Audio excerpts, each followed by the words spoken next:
From the Gospel according to John, chapter 20, verses 11 to 18.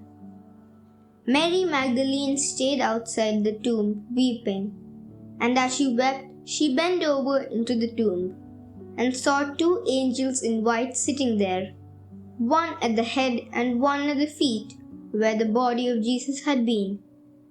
And they said to her, "Woman, why are you weeping?"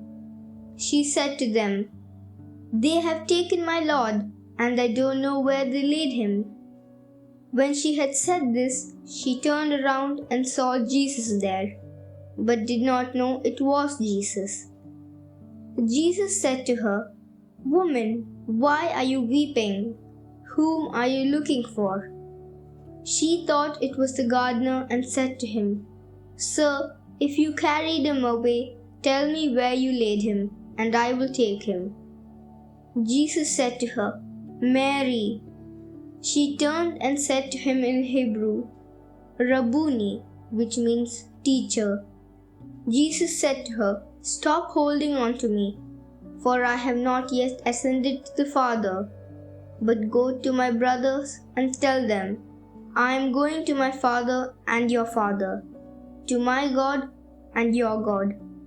Mary went and announced to the disciples, "I have seen the Lord," and then reported what he had told to her.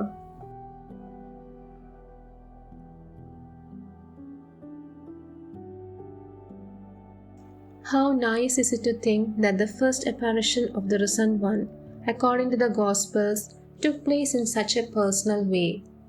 To think that there is someone who knows us, who sees our suffering and disappointment, who is moved with us and calls us by name. It is a law which we find engraved on many pages of the Gospel. There are many people around Jesus who search for God.